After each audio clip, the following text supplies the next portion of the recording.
6 ini kita mulai masuk ke fieldworks atau pekerjaan lapangan. Setelah sebelumnya kita melakukan survei pendahuluan, kita menetapkan program audit, di pertemuan ini kita akan mempelajari mengenai pekerjaan lapangan dari internal audit.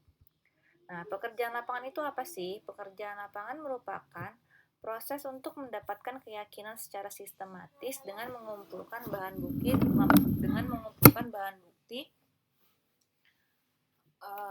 secara objektif mengenai operasi entitas, mengevaluasinya, dan yang pertama melihat apakah operasi tersebut memenuhi standar yang dapat diterima dalam mencapai tujuan yang telah ditetapkan. Yang kedua menyediakan informasi untuk pengambilan keputusan oleh manajemen. Gitu. Jadi pekerjaan lapangan ini adalah proses untuk mendapatkan keyakinan ya. Jadi kita kayak seperti mengumpulkan bahan bukti lah. Oke, tujuan dari pekerjaan lapangan adalah membantu pemberian keyakinan dengan melaksanakan prosedur-prosedur audit yang ada di program audit gitu sesuai tujuan audit yang ingin dicapai. Jadi setelah kita kemarin melaksanakan program audit kan kita kan menetapkan tuh prosedur-prosedurnya apa. Nah, ini tujuannya pekerjaan lapangan itu adalah kita melaksanakan prosedur-prosedur yang sudah dirancang di program audit kemarin. Gitu. Jadi pekerjaan lapangan merupakan pengumpulan bahan bukti untuk pengukuran dan untuk mengevaluasi gitu. Apakah tujuan-tujuan audit perusahaan itu sudah tercapai dan bagaimana prosesnya gitu dalam mencapai tujuan tersebut, apakah sudah sesuai dengan peraturan. Oke, dalam melakukan pekerjaan lapangan, kita kan harus membutuhkan persiapan dulu dong, gitu kan. Nah, tahap persiapan untuk melakukan pekerjaan lapangan itu membutuhkan perhatian dari perencanaan yang sama seperti halnya persiapan audit secara keseluruhan, gitu. Jadi, pekerjaan lapangan pun harus kita persiapin nih. Nah, bagian dari rencana strategis itu akan mencakup yang pertama itu adalah kebutuhan pegawai. Nah, dalam kebutuhan pegawai ini penting untuk merencanakan jumlah dan kualifikasi staf yang akan melakukan audit. Gitu. Hal ini mencakup pengidentifikasian keahlian, pengalaman dari stafnya, disiplin ilmu yang dibutuhkan untuk melakukan audit dengan layak. Gitu. Jadi sebelum kita melakukan pekerjaan lapangan, kita harus tahu dulu kita tuh butuh timnya tuh apa aja sih, gitu kan. Terus kebutuhan sumber daya dari luar. Nah, ini apabila staf audit yang ada tidak memiliki keahlian khusus, maka harus didapatkan dari sumber di luar perusahaan gitu. Nah, sumber-sumber yang mau kita datengin dari luar itu harus diidentifikasi dan dibuat estimasi seberapa besar penggunaan sumber-sumber ini akan dibutuhkan. Lalu yang ketiga adalah pengorganisasian staf audit gitu. Jadi sebuah rencana organisasi dari fungsi lini audit dibutuhkan di sini gitu. Jadi rencana tersebut tuh harus mengidentifikasi bagian mana dari organisasi audit yang akan melakukan jenis audit yang berbeda. Misalnya audit keuangan itu stafnya yang mana gitu. Untuk kita mengukur efisiensi, efektivitas sama keamanan aset itu stafnya yang mana gitu. Jadi kita harus mengorganisasi si staf audit tersebut. Terus wewenang dan tanggung jawab gitu. Hal ini berkaitan erat dengan bagian sebelumnya dan mendefinisikan berbagai aspek tanggung jawab seperti manajemen personalia, fungsi-fungsi teknisnya, aspek administrasinya, dan hal-hal yang berhubungan dengan fiskal. Gitu. Jadi ini mencakup alur wewenang dan berkaitan secara khusus menggambarkan otorisasi yang didelegasikan ke setiap lini. Jadi itu harus ada seniornya, harus ada manajernya, itu jelas gitu tanggung jawab mereka masing-masing itu apa. Terus struktur pekerjaan lapangan. Jadi urutan program audit itu kan rencana ini gitu kan. Nah, aktivitas yang berurutan saling berhubungan untuk meyakinkan bahwa terdapat susunan alur kerja gitu. Jadi waktu pas kita mau melakukan pekerjaan lapangan itu tuh harus terstruktur gitu. Terus waktu pelaksanaan pekerjaan lapangan. Jadi kalau waktu pelaksanaan pekerjaan lapangan ya kita harus ada timetable-nya gitu loh. Waktunya tuh kapan aja gitu kita melaksanakan staff yang ini, waktunya kapan aja melakukan audit-audit tersebut. Terus metode-metodenya gitu kan. Nah, kita harus memilih nih, kita tuh mau memakai metode apa aja. Apakah observasi, konfirmasi, verifikasi, investigasi, analisis, atau evaluasi gitu. Nah, Ini menentukan metode ini yang paling penting sih menurut saya gitu. Terus metode pendokumentasian gitu. Nah, setelah kita melakukan pekerjaan lapangan, berarti kan kita kan sudah terkumpul tuh ya akumulasi si bukti-bukti auditnya gitu kan. Nah, akumulasi bahan bukti dan penyiapan kertas kerja ini harus kita rencanakan gitu loh. Jadi kita mau bikin metode pendokumentasiannya gimana gitu. Apakah hard copy, apakah soft copy, atau ada yang berupa rekaman gitu. Terus penyiapan laporan. Nah, struktur makro dari laporan ini pun harus direncanakan gitu. Jadi kita tuh harus merencanain penyiapan laporan itu gimana, tahapan penyajian temuan-temuan audit dan kerangka dasar dari bagian-bagian laporan. Nah, terus yang terakhir adalah rencana kontingensi gitu. Rencana kontingensi ini itu tuh kayak yang misalnya hanya sedikit aktivitas yang berjalan sesuai dengan rencana gitu. Jadi rencana harus membuat kondisi terbaik yang bisa dicapai, yang biasa dan yang terburuk gitu. Kontingensi ini nih harus diantisipasi dan kerangka harus disiapkan untuk situasi-situasi seperti kekurangan staf. Tidak ada bahan-bahan yang bisa diaudit. Jadi ini kayak apa backup planningnya lah kalau si rencana kontingensi ini gitu loh. Nah, jadi kita tuh harus membuat strategi gimana kalau misalnya ada hal-hal yang tidak diinginkan terjadi di pekerjaan lapangan.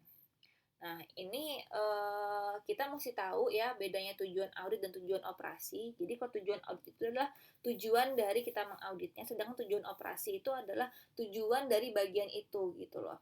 Itu tujuan operasi adalah hasil yang ingin dicapai di manajer operasi. Jadi misalnya kayak manajer bagian produksi, berarti dia pengennya apa gitu loh. Berarti kan dia kan harus meminimalisir ongkos produksi gitu. Nah, prosedur operasi itu dirancang untuk melihat apakah tujuan operasi akan dicapai. Jadi kalau tujuan operasi itu di bagian itu tujuannya apa gitu. Nah, sedangkan kalau tujuan audit itu terkait dengan tujuan operasi, tapi maksudnya itu beda.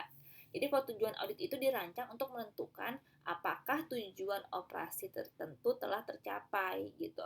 Nah, tujuan audit dicapai dengan menerapkan prosedur audit untuk menetapkan apakah prosedur operasi berfungsi sebagaimana mestinya dan mencapai tujuan operasi. Jadi tujuan audit itu adalah memeriksa gitu loh apakah si prosedur operasi itu sudah berjalan dengan semestinya untuk mencapai si tujuan operasi. Nah, dengan menggunakan prosedur-prosedur audit. Nah, prosedur audit adalah sarana yang digunakan auditor untuk memenuhi tujuan-tujuan audit.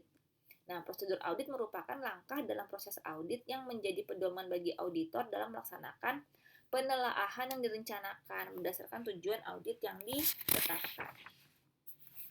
Oke, ini ada lagi namanya audit smart ya.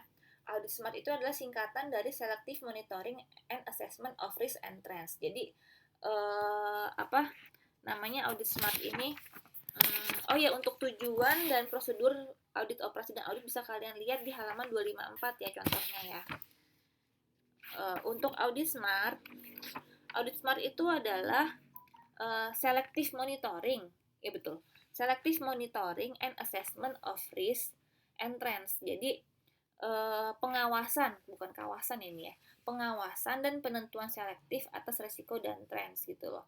Jadi metode ini merupakan gabungan penentuan resiko dan audit analitis gitu. Jadi audit smart ini dia mencerminkan efektivitas sistem kontrol internal dan memungkinkan auditor untuk dengan segera mengidentifikasi masalah potensial, tren yang tidak menguntungkan dan fluktuasi yang tidak normal gitu. Jadi audit smart ini tuh dia tuh cuma ngambil indikator kuncinya aja yang menjadi elemen dasar dari si proses audit gitu. Nah, terdapat 4 tahap dalam audit smart ini. Yang pertama adalah pemilihan bidang kunci untuk pengawasan dan penentuan, pengembangan indikator kunci untuk pengawasan dan penentuan, implementasi dan pemeliharaan teknik audit smart. Selanjutnya adalah pengembangan standar. Nah, kan kalau auditor internal semakin lama semakin masuk ke dalam suatu arus operasi nih, dalam suatu arus manajemen, mereka tuh bisa mulai mengevaluasi kan gitu, fungsi manajemen tuh memiliki standar apa enggak sih gitu. Nah, kalau misalnya si fungsi manajemen itu belum memiliki standar, nah pada saat ini maka mereka merasa perlu menemukan standar otoritatif atau membuat standar bersama klien gitu. Jadi kalau misalnya dari standar Jadi kalau misalnya dari bagian itu belum ada standar, maka auditor pun harus mengembangkan standar dari bagian itu gitu. Yang standar itu bisa dibuat berdasarkan kerjasama bersama dengan klien. Nah, terus penggunaan tolak ukur. Nah, kita harus tahu dulu tolak ukur itu apa gitu kan. Tolak ukur adalah pemilihan praktek terbaik yang dilakukan organisasi lainnya atau orang bagian organisasi itu sendiri yang dimaksudkan untuk membantu dalam pencapaian tujuan gitu. Pengembangan tolak ukur biasanya merupakan hasil dari proses belajar.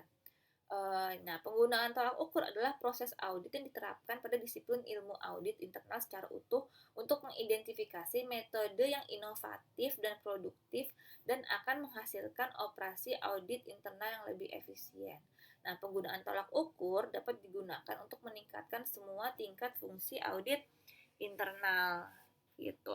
Nah, untuk selengkapnya bisa kalian baca di halaman 262 ya. Udah. Oke, yang selanjutnya adalah evaluasi. Nah, setelah pengukuran dilakukan oleh auditor internal, kemudian kan auditor tuh harus mengevaluasi temuan-temuan mereka ya untuk mencapai pertimbangan profesional. Nah, evaluasi itu, sorry bentar. Evaluasi itu dimaksudkan untuk mencapai pertimbangan yang benar secara sistematis dan untuk menyatakan pertimbangan tersebut dalam hal apa yang diketahui. Gitu. Jadi kita harus mengevaluasi kembali temuan-temuan audit kita gitu. Nah, selanjutnya adalah aspek operasi. Nah, aspek operasi ini maksudnya adalah pengukuran dilakukan auditor internal biasanya akan diarahkan ke 3 aspek penting organisasi, yaitu kualitas, biaya, dan jadwal. Nah, jadi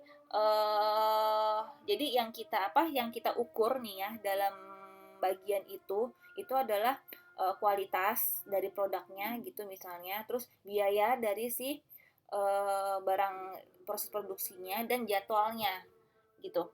Apakah tanggal saat barang dibutuhkan tercantum dalam pesanan pembelian gitu misalnya ya. Terus pengujian. Nah, di sini kita mulai menguji nih ya dari si bagian itu gitu. Nah, kita harus tahu dulu nih tujuan umum pengujian tuh apa. Auditor mencapai tujuan audit melalui proses yang dikenal sebagai dengan pengujian, ya kan? Nah, pengujian berarti menempatkan aktivitas atau transaksi dalam percobaan dengan memilih beberapa bukti dan menentukan kualitas atau karakteristik inherent mereka. Itu. Jadi si tujuan umum pengujian ini adalah untuk memberikan auditor dasar bagi pembentukan si opini audit. Terus tujuan khusus dari kita melakukan pengujian itu apa? Gitu. Kita adalah untuk validitas, ya kan, untuk kelayakan, keaslian, kewajaran, untuk akurasi, yaitu untuk kuantitas, kualitas, dan klasifikasi, untuk ketaatan dengan prosedur. Ini bisa kalian baca di halaman 265 ya. Ketaatan dengan prosedur, regulasi, hukum yang berlaku, dan kompetensi kontrol, yaitu tingkat kenetralan resiko gitu. Terus, nah kita harus merencanakan pengujian nih. Kita harus merencanakan pengujian. Nah, merencanakan pengujian itu yang pertama kali itu yang harus kita lakukan adalah pendefinisian tujuan pengujian gitu. Terus mengidentifikasi jenis pengujiannya mau apa untuk mencapai suatu tujuan. Terus mengidentifikasi kebutuhan pegawai yang mencakup keahlian disiplin ilmu yang dimiliki. Terus penentuan urutan proses pengujian, pendefinisian standar atau kriteria, dan pendefinisian populasi pengujian. Terus pendefinisian standar kinerja. Nah, standar kinerja atau kriteria itu bisa berbentuk eksplisit dan implisit gitu. Eksplisit itu bila dinyatakan secara jelas dalam arahan, instruksi kerja, dan spesifikasi dan hukum. Instruksi bisa dinyatakan dalam kategori gitu. Jadi misalnya tentang waktunya dalam melakukan produksi itu tidak boleh melebihi 5 hari gitu. Nah, kalau misalnya implisit itu telah menetapkan tujuan dan sasaran atau sedang mengupayakan penetapannya tetapi tidak menyatakannya secara eksplisit bagaimana penyampaiannya gitu. Dalam hal ini, auditor setelah menelaah tujuan, sasaran, dan menentukan kontrol yang ditetapkan, perlu berkonsultasi dengan manajemen mengenai apa yang dianggap sebagai kinerja yang memuaskan gitu. Jadi kalau yang implisit itu tuh nggak jelas gitu loh, waktunya tuh nilainya tuh berapa, sedangkan kalau yang implisit itu jelas. Terus pendefinisian populasi pengujian gitu. Nah ini nih kalau pendefinisian populasi ini adalah kita tuh harus tahu populasi yang mau kita uji tuh yang mana gitu. Jadi populasi yang akan diuji itu harus dipertimbangkan sesuai dengan tujuan audit. Jika tujuan auditnya adalah memberi opini atas transaksi yang terjadi sejak audit terakhir, maka total transaksi merupakan mencerminkan populasinya. Nah, jika tujuan adalah memberikan opini atas kecukupan, efektivitas, efisiensi sistem kontrol yang diterapkan saat ini, populasinya mungkin lebih terbatas gitu. Jadi, kita harus lihat dulu tujuan auditnya apa. Kalau tujuan auditnya adalah opini yang terjadi dari audit terakhir, berarti kan banyak tuh, berarti populasinya gede. Tapi kalau misalnya kita cuman tujuan auditnya adalah mengaudit suatu bagian tertentu, berarti kan populasinya kan lebih kecil gitu. Terus, nah kita metode pengambilan sampel. Nah, sampel yang mau kita lakukan tuh kayak gimana nih gitu. Nah, biasanya sih pakai metode statistik. Nah, sekarang kita masuk dalam teknik pemeriksaan transaksi. Nah, dalam pemeriksaan transaksi itu ada beberapa teknik, yaitu mengamati, mengajukan pertanyaan, menganalisis, memverifikasi, mengidentifikasi, dan mengevaluasi. Nah, sekarang kita bahas satu-satu ya. Mengamati itu apa? Mengamati itu berarti auditor melihat, memerhatikan, tidak melewatkan hal-hal yang dianggap penting gitu. Jadi dia mengamati, melihat gitu, memperhatikan. Kalau mengajukan pertanyaan ya jelas ya, berarti auditor merupakan teknik yang paling pervasif gitu bagi auditor untuk menelah operasi gitu. Jadi dia mengajukan pertanyaan-pertanyaan baik secara lisan maupun secara tulisan. Terus menganalisis. Nah, setelah mengamati, mengajukan pertanyaan, nah ada lagi teknik namanya menganalisa. Menganalisa berarti memeriksa secara rinci, artinya kita memecah entitas yang kompleks ke dalam bagian-bagian lebih kecil untuk menentukan karakteristik yang sebenarnya. Jadi kita menganalisa ya. Lalu selanjutnya adalah memverifikasi. Nah, memverifikasi itu apa? Memverifikasi berarti mengkonfirmasi kebenarannya, akurasinya, keasliannya, dan validitas sesuatu gitu. Nah, hal ini merupakan cara tertua yang dimiliki oleh auditor dan yang paling sering digunakan untuk mendapatkan kebenaran fakta atau rincian dalam suatu akun atau laporan. Jadi kita memverifikasi, kita mengkonfirmasi kebenaran dari suatu nilai gitu. Terus menginvestigasi. Nah, kalau menginvestigasi itu kita seperti mencari sesuatu yang tidak kelihatan, mencari menemukan fakta-fakta yang tersembunyi dan mencari kebenaran gitu loh. Nah, apa namanya? Penelusuran informasi yang sistematis yang diharapkan auditor bisa ditemukan atau perlu diketahui gitu. Jadi intinya adalah kalau menginvestigasi itu kita mau menemukan bukti atas sesuatu yang tersembunyi dan kita mencari kebenaran gitu. Auditor itu bisa menginvestigasi tapi menginvestigasi berbeda dengan mengaudit. Nah, jelas ya. Jadi auditor kan memeriksa. Nah, kita bisa menginvestigasi sekalian gitu. Tapi kalau menginvestigasi itu berbeda dengan audit. Audit mengandung objektivitas gitu. Kalau kita kan ngaudit kan ada tujuannya. Nah, investigasi berarti berupaya mencari bahan bukti atas terjadinya kesalahan. Jadi kalau investigasi itu nggak ada tujuannya. Tujuannya itu hanya untuk mengumpulkan bahan bukti atas terjadinya kesalahan gitu. Ngerti ya, jadi bedanya antara menginvestigasi dengan mengevaluasi. Terakhir adalah menginvestigasi dan mengaudit, Nah, sekarang terakhir adalah mengevaluasi gitu. Nah, mengevaluasi adalah mengimplementasikan pertimbangan profesional dan merupakan rangkaian yang berjalan melewati keseluruhan proses audit gitu. Jadi, evaluasi itu dilakukannya itu dari tahap awal sampai tahap akhir. Jadi pada tahap awal pemeriksaan audit gitu, auditor harus mengevaluasi suatu resiko khusus ya kan atas penelaahan mereka. Terus pada program audit, auditor harus mengevaluasi lagi perlunya pengujian rinci sebagai pengganti survei gitu. Terus dalam pengambilan sampel, auditor pun harus mengevaluasi ketepatan dan tingkat keyakinan yang dibutuhkan untuk mencapai keandalan sampel yang mereka yakin dibutuhkan. Jadi, kalau mengevaluasi itu dilakukannya itu dari awal kita proses awal audit dari survei pendahuluan sampai dengan laporannya selesai. Nah, untuk pekerjaan lapangan itu bahannya agak banyak, jadi kita akan 2 pertemuan. Ini yang saya bahas itu yang di bab 6 dulu di buku Sawyer. Minggu depan kita akan membahas pekerjaan lapangan lagi yang kedua di bab 7 dari buku Sawyer. Oke, sekian dari saya untuk pertemuan ke berapa? Ke-6. Assalamualaikum warahmatullahi wabarakatuh.